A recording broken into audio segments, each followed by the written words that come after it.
नहीं, देखिए माननीय राकेश टिकैत साहब किस नीति को लेकर चल रहे हैं मैं उसके विषय में जानता नहीं, तो उस पर टिप्पणी नहीं करूंगा। लेकिन मैं एक बात जरूर कहना चाहूंगा कि 8 महीने हो गए हैं किसान आंदोलन को चलते हुए, और अब जब ये मानसून सत्र संसद का चल रहा है, सरकार उसी जिद पर अड़ी है कि कानून वापस नहीं होंगे।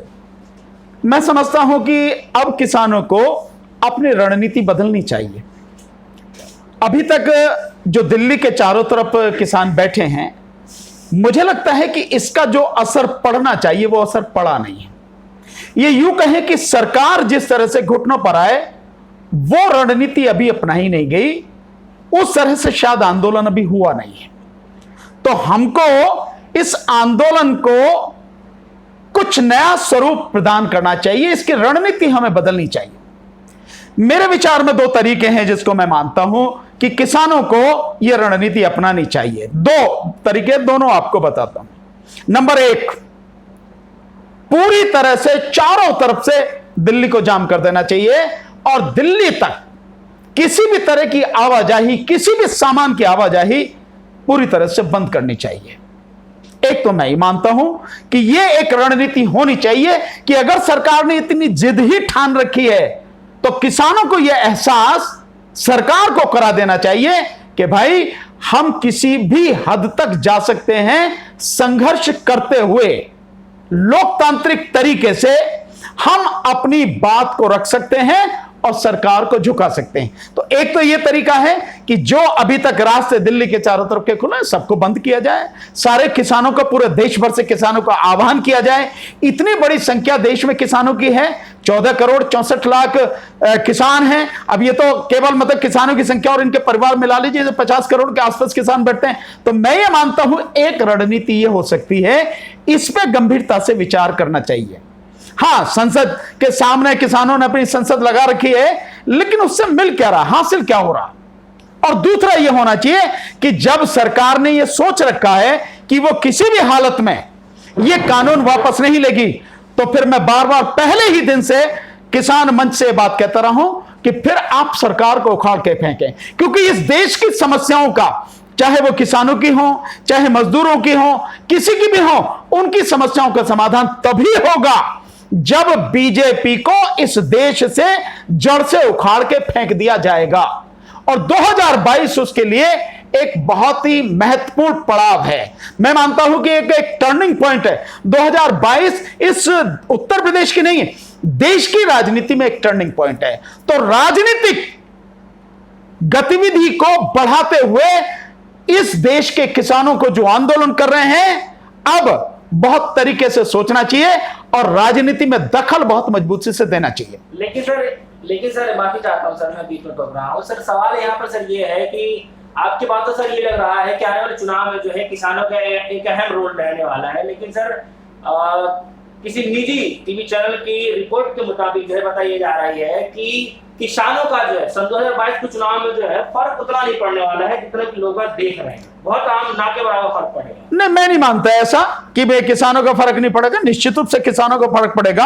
आप देख लीजिए, 2 राज्य तो बिल्कुल साफ ही हो गए हैं, पंजाब और हरियाणा। और आप विश्वास करिए, मैं आपको बता दे रहा हूं कि उत्तर प्रदेश और उत्तराखंड में भी बीजेपी का सुपड़ा साफ होगा। मैं यही शब्द इस्तेमाल कर रहा हूं, सुपड़ा साफ होगा।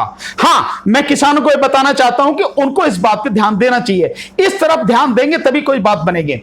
देखिए, उत्तर प्रदेश में जो चुनाव होने वाले हैं, किसान कह रहे हैं कि भाई हम इसमें बीजेपी के खिलाफ प्रचार करेंगे। आप देख रहे हैं, आप रोज रिकॉर्ड करते हैं वो सारी चीजें। लेकिन मेरा मानना यह है कि आप बीजेपी के खिलाफ प्रचार कर रहे हैं तो आप अपनी पार्टी क्यों नहीं बनाते हैं? किसान अपनी पार्टी क्यों नहीं बनाते हैं? किसानों को पार्टी बना के मैदान में आना चाहिए। और अगर वो पार्टी बना के मैदान में नहीं आ रहे हैं तो फिर ऐसी किसी पार्टी को उन्हें सहयोग और साथ देना चाहिए जो उनकी बात को रख सके, जो उनके लिए लड़ाई लड़ सके। ऐसी किसी पार्टी को देना चाहिए। अगर इसमें दखलंदाजी मजबूती से किसानों ने नहीं दी 2022 के चुनाव में, तो कुछ बदलने वाला नहीं। इसको जरा ये भी सोचें, किसानों को कई बार हमने देखा है, आप लोगों ने भी देखा है कि नहीं राजनीति नहीं। मैं ये सवाल मेरे दिमाग में है क्योंकि मेरे साथी हैं, मेरे भाई हैं, किसान भाई हैं और मैं भी उस आंदोलन का हिस्सा हूं। तो मेरा मानना यह है कि ये जो स्थिति है कि भाई हम राजनीति से नहीं है। देखिए हम लोग पंजाब वहां पे जाके पश्चिम बंगाल में जाके हमने बीजेपी के खिलाफ में प्रचार किया। जब हम प्रचार कर रहे हैं तो हम राजनीति ही कर रहे हैं।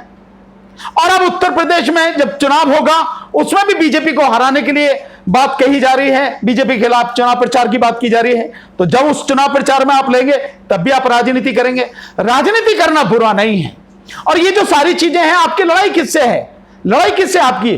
प्रधानमंत्री से, बीजेपी से। ये क्या है? राजनीति। तो राजनीति से अगर लड़ाई है, राजनीतिक स्तर से, राजनीतिक तरीके से लड़ी जाए, उसी तरह से जो है उनको जो है जवाब दिया जाए, इसमें बुरा क्या है? दूसरी बात, एक बात मैं आपको कहना चाहता हूं आपके माध्यम से, अगर ये मेरे किसान भाई समझे, उन तक ये बात पहुंचे, तो मैं समझता हूं कि मेरी बात कहने का कोई मतलब रहेगा। देखिए, आप कह रहे हैं राजनीति में भाग नहीं लेंगे। एक पल को जरा सोचिए, पंजाब में बहुत बड़ी संख्या है आपकी, इधर उत्तर प्रदेश में है। पंजाब में और उत्तर प्रदेश में चुनाव होने वाले, उत्तराखंड में चुनाव होने वाले। ये मानिए कि पंजाब में अगर आपकी सरकार आ गई, यानी कि किसानों की सरकार आ गई, किसानों की अगर सरकार आ जाती है, या उस पार्टी की, अगर आप नहीं राजनीतिक पार्टी बनाना चाहते हैं तो जिस पार्टी को आप समर्थन हैं, ऐसी उस पार्टी की जो ईमानदारी से कंधे से कंधा मिलाकर, कदम से कदम मिलाकर आपके साथ चले, आपके खड़ी हो, उस पार्टी की सरकार आ जाती है, तो आपको कितना लाभ होगा? जरा एक पल सोचिए। आप आज आप अकेले हैं, अमरिंदर सिंह की सरकार है, कांग्रेस की सरकार, वो आपका साथ नहीं दे रही, और आप बार बार उसको कहते भी हैं कि अगर सरकार ने ये नहीं किया तो हम अमरिंदर सिंह की, कांग्रेस सरकार के खिलाफ भी बात करेंगे। तो आप अभी तो ये बात करें, कल अगर सरकार आपकी हो तो कितनी बड़ी ताकत आपके साथ में हो जाएगी। यानी जो आप आज आंदोलन कर रहे हैं, कल सरकार की भी ताकत होगी तो कितने संसाधन, कितनी होगी, आपका आंदोलन कितना मजबूत हो जाएगा, आप कितने देर तक, कितनी मजबूती से आंदोलन कर सकेंगे। ठीक इसी तरह से अगर उत्तर प्रदेश में आपकी सरकार आ जाए, यानी कि किसानों की सरकार आ जाए, या उस पार्टी की सरकार आ जाए जिसको आप सपोर्ट करें, जिसको आप मानते हैं कि ये पार्टी जो है, चाहे नई पार्टी हो, कि भाई ये पार्टी जो है ये हमारी बात लड़ेगी, ये हमारे साथ कंधे से कंधा मिला के चलेगी, आप उसको सपोर्ट करें। अगर यहां किसानों की सरकार आ जाए तो आपकी ताकत कितनी गुना हो जाएगी? एक और एक दो, ये दो राज्य, और उत्तराखंड में भी, अगर इन 2-3 राज्यों में आपकी मेहनत से किसानों की जो सरकार अगर आ जाए तो आपकी ताकत कितनी बढ़ जाएगी, आप केंद्र सरकार से कितनी मजबूती के साथ लड़ सकोगे, और फिर कितना समय तक, कितने संसाधन हो जाएंगे, यह भी किसानों को सोचना जरूरी है। केवल यह कह देने से कि हम राजनीति में हिस्सा नहीं लेंगे, मैं नहीं समझता कि ये कोई एक बहुत ही समझदारी वाला एक वक्तव्य है। हमें इसको गंभीरता से सोचना चाहिए। राजनीतिक लड़ाई है, राजनीतिक तरीके से, राजनीतिक स्तर पर, राजनीति के माध्यम से ही हमें ये लड़ाई लड़नी होगी और जीतनी होगी, और सरकार को घुटनों पर लाना होगा। सर, आपकी बातों को और बयानों को सुनने के बाद एक चीज साफ जाहिर हो रहा है कि किसानों का जो आंदोलन है वो आंदोलन कम राजनीति से है। नहीं, ऐसा नहीं, ये गलत बात है। ये सारी चीजें जो है, ये मतलब जो वो लोग हैं जो किसी मुद्दे को भटकाना चाहते हैं या नहीं समझते हैं, वो सब ये सारी चीजें करते हैं। मुझे आप बताइए, मैं आपसे बहुत सीधी बात करता हूं, सरकार क्या करे? हम किससे लड़ रहे हैं? मैं आपसे जानना चाहता हूं, किससे लड़ रहे हैं? सरकार से लड़ रहे हैं। सरकार कैसे बनी है? राजनीति से बनी है। सरकार कैसे बनी है? इलेक्शन लड़के बनी है, यही बनी है ना।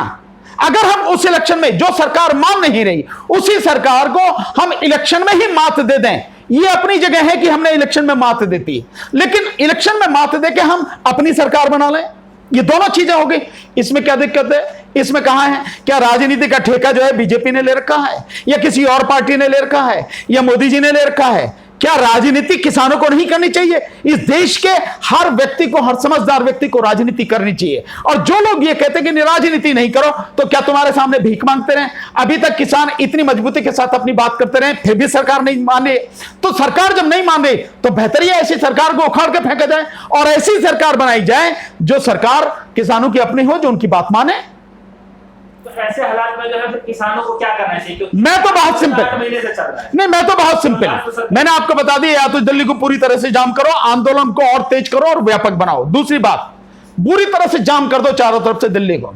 और अगर ये नहीं कर सकते, ये नहीं करना चाहते, तो आप फिर इस राजनीति में या तो अपनी पार्टी बनाइए, नहीं किसी का साथ दीजिए, ऐसी पार्टी का जो आपकी बात कहे। और कोई जो आपका साथ दे, उनमें से कौन कौन सी पार्टियां हैं, ये कोई भी पार्टी आपका काम नहीं। जितने भी विपक्ष की जो पार्टियां आज आपको नजर आ रही हैं, या जो कभी सत्ता में रही हैं, चाहे प्रदेश में, चाहे केंद्र में, ये सारी की सारी आपके किसी काम की नहीं है, तो नया विकल्प आपको चुनना पड़ेगा, नई पार्टी का सहयोग आपको देना पड़ेगा, साथ आपको देना पड़ेगा, तभी यह संभव है। तो सर ऐसे हालात में जो सर पुरानी पार्टियां जो है वो अभी भी जो है उतना सक्रिय नहीं हो पा रही है, किसानों के साथ उतनी मतलब बातचीत नहीं हो पा रही है, तो क्या आपको लगता है कि जो किसानों को जो है नई पार्टी के साथ जाना चाहिए या फिर जो पार्टी उसी में से किसी को? नहीं, नई पार्टी के साथ में जाना चाहिए। हम कह रहे हैं हमारे साथ में आने चाहिए किसानों को, राष्ट्रीय जनहित संघर्ष पार्टी के साथ में किसानों को आना चाहिए। हमें आपने देखा है, हम लगातार आपके साथ आंदोलन में रहे हैं, और मैं पूरे विश्वास के साथ, ये पूरे दावे के साथ कहता हूं कि अगर हमारा साथ देंगे और हम सत्ता में आए, किसानों की समस्या का समाधान हम करेंगे, कोई दिक्कत नहीं है। हमारा साथ देना चाहिए। अगर आप नहीं बना रहे हैं पार्टी, तो आप हमारा साथ दीजिए। जिस व्यक्ति को जानते पहचानते हैं, आपने परख रखा है, उनका साथ दीजिए। आप, बहुत सीधी सी बात है। मतलब बिना पार्टी के सहयोग के आंदोलन नहीं, देखिए, बिना पार्टी के, बिना राजनीति में मजबूती दिखाए आप इस सारी चीज को नहीं कर सकते हैं। यह सरकार को तभी समझ में आएगा जब इस उत्तर प्रदेश से उखाड़ के फेंक दी जाएगी, और उत्तर प्रदेश से बीजेपी के उखाड़ने का मतलब यह है कि यह फिर केंद्र में भी रुक नहीं पाएगी, ठहर नहीं पाएगी, और फिर इसका साफ हो जाना, केंद्र से भी साफ हो जाना, देश से साफ हो जाना निश्चित हो जाएगा। और यह करना पड़ेगा अगर देश को बचाना है तो, अगर किसान को अब बचना है तो, मजदूर को बचना है तो बीजेपी को उखाड़ के फेंकना पड़ेगा। यह धर्म की जो लोग बात करते हैं, या धर्मांधता में जो घुसे हुए हैं, या संप्रदाय की जो बात करते हैं, और विशेषकर जो बीजेपी का राग गलापते हैं कि भाई मुस्लिम के खिलाफ जो है बीजेपी ये कर रही है, और मुस्लिम के हिंदू मुस्लिम जो करती है, उससे बाहर आना पड़ेगा। हिंदू मुस्लिम ने इंसान की बात करो, किसान की बात करो, मजदूर की बात करो, इस देश को बचाने की बात करो।